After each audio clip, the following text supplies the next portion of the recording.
Good evening, my friends. This is Paul, and today I'll be reviewing for you Harry Potter Quidditch Champions for the Nintendo Switch. This may be shocking to hear, considering that I haven't been shy about announcing my Harry Potter fanboyism pretty much since this channel began. One of my earliest videos was talking about Deathly Hallows from a Catholic perspective, and another was imitating some of the voices. But yeah, the only Harry Potter game I've reviewed so far besides this one is Hogwarts Legacy. I beat Goblet of Fire and Prisoner of Azkaban on the GameCube. Thought they were both alright, but my memories were too hazy for me to give an accurate review. And then my siblings and I worked together to beat the Lego Harry Potter games, but I never actually finished them for myself, so I didn't think it would be appropriate to make a full review of them. I have played a decent amount of them, but none of them have ever stood out as spectacular until Hogwarts Legacy came out. So I thought, well, considering that game was spectacular, maybe the company will learn from that as to how to optimize a Switch game properly and take those lessons over to Harry Potter Quidditch Champions. And they blew it. This has to be one of the worst optimized Switch games I have ever played. I think the closest that comes to this is Sonic Colors Ultimate. But at least with that game, it was for the most part functional when I played it. Whereas with this, there are some annoying bugs that even make that game look absolutely amazing and a masterpiece. So let's first start out with even just starting up the game. You have to sign in to your Warner Brothers account, or you have to make a new one right there on the spot, and I was worried that I wouldn't even be able to continue the game. Because at one point, it looked like they required me to use a QR reader, which I wasn't sure how to use because I've only had my smartphone for a year. And then they were like, well, you can't just play the game. You gotta sign into your email account. So then I had to slowly enter my email account on the annoying Switch keyboard and then read through a long user agreement thing that I highly doubt any of you are going to care about. And then finally, once I got into the game, I saw the same opening cutscene that was the reveal at the Summer Game Fest, and the sound only played in one ear of my headphones. Great, we're already off to a wonderful start. So I said, I'm just gonna skip that one. If I want to see that, I'll just watch the Summer Game Fest trailer. So then we get into the actual customization part, where, you pick a character and decide what he or she looks like. But the menus were so laggy, like picking just the option right next to you would take like 10 seconds, and then the music would lag whenever you tried to pick something. So not even that could get it right. At least with Sonic Colors Ultimate, the music was consistent. But with this, the music kept going in and out, which is really a shame, because I really like the main theme that plays at the start of this game, but as it is, you're better off listening to it on YouTube than listening to it on this game. Thankfully, once we actually get into the gameplay, things get much more consistent. It's still not spectacular, but at least you don't have any crazy bugs or glitches. Now, I will state before I get into how to play the game that I have very limited experience with Harry Potter Quidditch World Cup on the GameCube. My brother played it a little bit back in the day, but I was like, it's a sports game, I don't know if I really like it. I'm honestly not even sure why I picked up this, because I'm pretty bad at sports, but I will say that I think this is probably closer to recapturing the spirit of Quidditch than that old game was. Although, because my experience was limited, I won't be doing any direct comparisons. So first off, just in case you haven't read the Harry Potter books, let me give you a brief rundown of how Quidditch works. You have 4 players, or 4 positions on a team. 3 chasers, 2 beaters, 1 keeper, and 1 seeker. The chasers pass around a giant ball called the quaffle. Think of it like the football, or the soccer ball, or the baseball, or, the standard ball in a sport game. And their job is to pass it from one another and try to get it through one of the 3 hoops at the end, kind of like a goalpost or a basket in basketball. And then the beaters, they have bats, and their job is to hit these other black balls called bludgers at the other players to try to knock them down. Then there's the keepers, who are basically the goalies. They try to stop the quaffle from going through the hoops. And then finally there's the seeker, who is on the lookout for a really tiny golden ball called the golden snitch. And whoever catches the golden snitch gets quite a lot of points. In the books, whoever caught the snitch gets 150 points and immediately ends the game, but we can't have that in this game because that would make the scoring system way too broken. So let's talk about how each of the positions controls. Before we get into that, I will state that my typical strategy of playing this game is just stay as keeper for as long as possible and then switch over to the seeker once the snitch is released. But for the sake of making this review footage semi-interesting, I will attempt to switch between the positions as much as possible. So for the most part, the broomstick controls handle really well no matter what you play.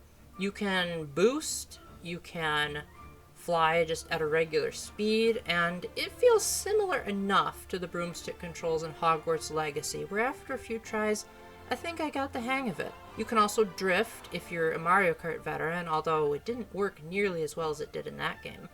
The up and down movement was really responsive, and a few times I felt like I was out of control, but that was mainly because I was going so fast with the boosting. When you're the keeper, you can pass the ball by pressing the B button, but it's important that you have the B button icon appear below your players in order to make sure that the quaffle officially goes to them. And then, when you're close to the goal hoops, then you press B again to try to get it past the keeper, and depending on the difficulty level, this is either stupid easy or really darn hard. Although you also can get as close or as far away from the goalposts as possible, but with the risk of the closer you are, the more chance you have of the keeper actually attacking you, because the players can kick other players out of the way. Unlike the books, there are really no penalties in this game, so you can go hog wild and attack the other players so much that you can even knock them out. Like most shooter games, if a player gets hurt, but not fatally injured, the health bar will drop down to the red, and if you don't get hit for a while, the health bar will slowly fill up over time. But if the health bar depletes, then that player will be temporarily out of the game, and you'll either have to switch to another player or another position in the case of, say, the Seeker, in which there's only one on your team. When you're the beater, you can actually summon the bludger over to your side after a while. There is a bit of a cooldown so that you don't completely abuse it, and I believe you have to be relatively close to the bludger to get it to work. And then when you're close enough to another player, a B button icon will appear below him or her so that you can shoot the bludger at that person. Now, if you're on the opposite side and you're trying to avoid a bludger, the game will give you a prompt to dodge out of the way if you're a chaser or a seeker, but for some reason, if you're a keeper, you have to kick the bludger out of the way, so that was a bit disorienting. But it is nice that it seems like it's fairly balanced between the sides. It's pretty easy to aim the bludger at whoever you want, because according to Harry Potter canon, the bludgers are designed so that they sort of home toward the other players, but not to the point where they zero in and target them exclusively. So when the beaters hit the bludger towards someone, it's generally going to go in the direction of the other player, but it's not going to completely home in like it's, a homing egg from Banjo-Tooie. The bludgers come really fast, and the prompt for dodging the bludger is extremely slim, but it's doable. There have been a few times where I've been like, dang, that was really out of my reflexes, but there have been other times where I was like, wow, I just barely missed that. That's pretty cool. Now, you might be thinking that the keeper's position is pretty boring, and it kind of is. I mean, if all the players are on the other side of the pitch, then of course the keeper's not going to do much. And I think the developers realized this because they implemented a system where the keeper can draw play caller rings. Basically, you press the L button, and then you can make rings appear on the field when you fly around in a first-person perspective. And when the other chasers on your team fly through those rings, they will have their boost gauge refilled so that it's easier to go faster. You also have the option to quickly speed to each hoop with the press of a button, but try not to abuse this because it does deplete some of your boost energy. Honestly, I felt like it was really satisfying to block the quaffle as the keeper, as the rumble on my new controller that I just got is absolutely insane. And generally speaking, the game also does a great job of helping you keep track of where the quaffle is. You have a focus cam that'll make the camera kind of zoom in on where it is, but even if you don't use that, there's a yellow ring around whoever has the quaffle, and there's like a beam of light shooting into the sky if the quaffle is just in the air and no one has it yet. And then once the chaser is close enough to try to score, there will be a little indicator saying which hoop the person is aiming at. I also found this to be a pretty fair system, as depending on what difficulty you're on, it can be really easy to determine where the quaffle will be thrown, but on the other hand, it's a 3D game, so maybe your depth perception will be off. Although I do think I did a pretty good job as a keeper most of the time. I feel like that's one of the main reasons why my team was able to win so much, is because I just didn't let in the quaffle. Now the thing about the Seeker is that in the actual Harry Potter books, the Seeker is supposed to be always active and constantly on the lookout for the snitch. Sometimes it takes a really short time to find it, but other times it's a pretty long process. In this game, they just decided to put a timer on it so that the other players will have something to do. So once the game prompts you to find the snitch, that's when you can switch over to the Seeker and try to look for it. Now keep in mind, the snitch is described as being the size of a walnut in the books, so you do have to look out for it relatively hard, but to make up for the fact that, say, you might be playing in handheld mode, if you look in the general direction, the game will eventually give up and show an indicator pointing at the direction of where the snitch is in 3D space. The snitch will leave out golden rings that you can fly through to replenish your boost gauge, and once you've been close enough to chasing the snitch enough, the ring around it will turn blue, and then you can press the B button to catch it and earn quite a lot of points. I believe the point number differs depending on the difficulty level, because I've had it at 30 on one of the difficulty levels, but I could have sworn it was closer to 50 on another. Now, of course, in the actual Harry Potter books, you would get 150, but in this game, you can only go up to 100 points to win a game. Or if the time elapses, whoever has the most points will win, and if there's a tie, there will be a tiebreaker where the first person to score something will win. Personally, I found that the Seeker was my favorite position, as I loved the sense of speed the broom offered, and I thought the controls were really responsive, and it was pretty fun to fly through rings. I remember one of my friends was complaining that made previous Harry Potter games on the GameCube pretty boring. He was like, who would want to just fly through rings all the time? But I found it quite exhilarating, and again, it helped me to determine where the snitch was in 3D space to make up for the fact that it's so darn tiny.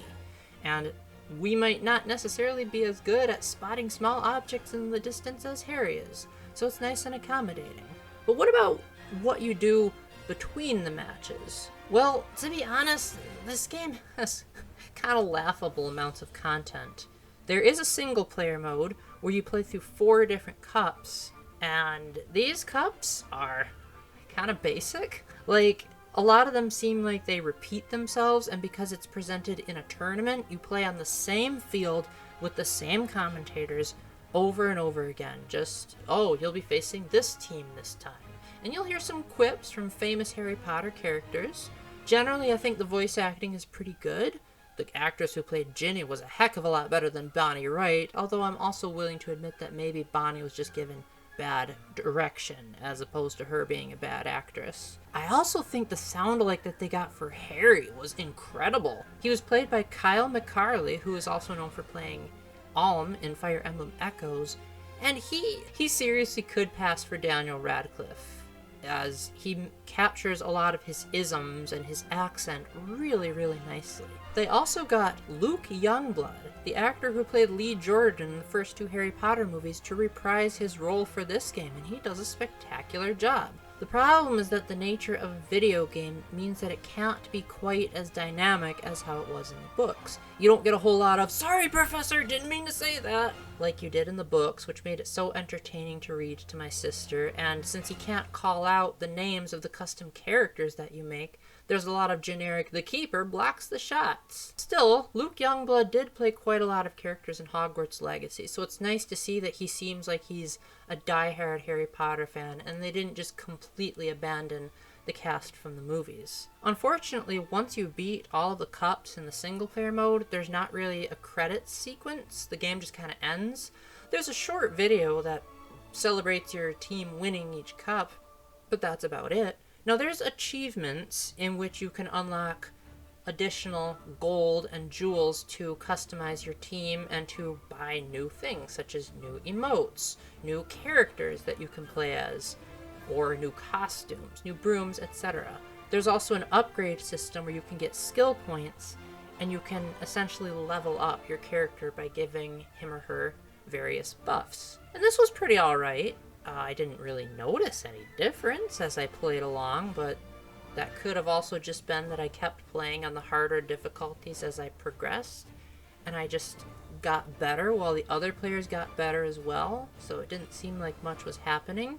But still, I'm glad that the option exists. What I don't get, though, is why the game feels like it's a Fortnite clone, even though the eShop specifically says there are no microtransactions, which there aren't. There's DLC, but it's all strictly cosmetic. You get gold, and that is how you obtain the items and the characters, but they kind of rotate in seasons, so you'll have to spend your gold quickly and hurry up and get this before it goes out of stock. And this has to be one of the least exciting unlockable systems I have ever seen in a video game. Like, you would think a die-hard Harry Potter fan like me would be rejoicing that I could play as Hermione in a Quidditch game. But no, the model looks terrible, and Hermione is canonically really bad at Quidditch, so why did the game makers not realize that? Also, Molly Weasley can apparently fly on a broom with her giant dress and all. That just looks so out of place. Plus, it's a Quidditch game. Like, I don't feel powerful. I don't feel like I'm embodying the characters. It just feels like another skin. I guess that's what I can say about the game as a whole. It's fun in short bursts, but after you've played through the first and second cups, you've pretty much seen all there is. The only reason I even persevered through the story mode, if you can call it that, is because the only other option was playing multiplayer. Of course, I didn't have any friends to play it with, so that would have been online multiplayer, and I'm like, nope! Not only do I not like online play to begin with, but this is the Switch version we're talking about. It probably would have had some kind of lag. Not to mention the graphics are already kind of ugly, and they probably would have been even uglier with all of the lag.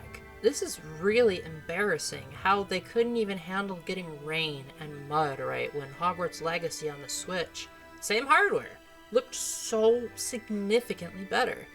Like, obviously it looked worse than the other versions, but you could have fooled me if you didn't tell me that was a Switch game, because it still was so wonderfully optimized and this game wasn't. As a result, I cannot recommend Quidditch Champions for the Switch in good conscience. If you're going to play the other versions, do your research, because I'm only here to cover Nintendo games. But I will say that I think this game is a rental, for sure. It is not a buy it, it is not a wait for it to go on sale. Rent it, play it for a day or two, and then give it back, as it really doesn't have too much longevity. The inconsistencies with the music and the menu lag is just not worth it. And there's not really a whole lot of fan service, which I get it, the point is to fine-tune the gameplay, but the gameplay is good enough for short bursts, but it, I don't know, just gets boring after a while. So rent it, have fun, and then move on. So with that, thank you very much for watching. Let me know down in the comments if you have any questions. And until the next time, remember to keep the faith, stay epic, and God bless. Bye!